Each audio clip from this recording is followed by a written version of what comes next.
Саламатсыздарбы? Кече Баткенде бир жаш келин өзүнүн күйөөсүнүн ур токмогунан каза болуп калыптыр да. Ошол келиндин агасынын айтуусу боюнча ал келин кече жакында эле күйөөсү менен таарынышып, төркүнүндө жүргөн экен эле. Анан күйөөсү сөз берип атып, болду эми мен жакшы жашайм деп атып, кайра кеткен экен эле. Бирок арадан аз убакыт өтпөй эле ушундай окуялар болуп кетиптир. Мен айтайын дегеним, канткенде ушундай окуяларды биз алдын алып калабыз. Канткенде ушундай окуялар кайталанбайт. Ошол жөнүндө менин бир оюм бар.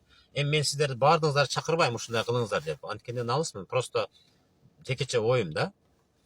Бул эми жалпыга тиешелүү эмес. Именно ошондой жашоодо жашап аткан кыз келиндерге тиешелүү. Да бир жолу айтып коеюн, бул жалпыга тиешелүү эмес.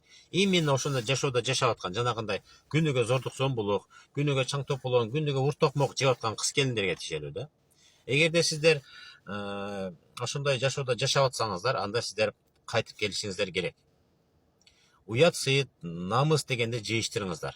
Эгерде сиздер ажырашканда уят көрсөңүздөр, намыс көрсөңүздөр, эл эмне дейт деп жашасаңыздар, анда мындай нерселер кайталана берет.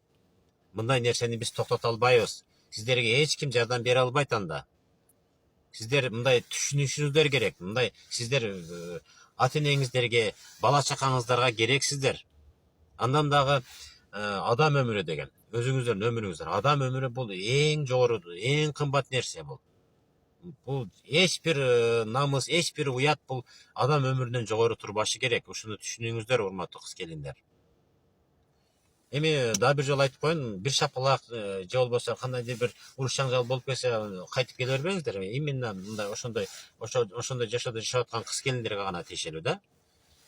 Ошондуктан өзүңүздөрдүн жашооңуздарга бир көз жүгүртүп көрсөңүздөр. Эгерде дальше жашаганга мүмкүн эмеспи, анда уялбай нетпей эле кайра өзүңүздөр төркүнүңүздөргө келип жашай бериңиздер. Эл эмне дейт дебеңиздер.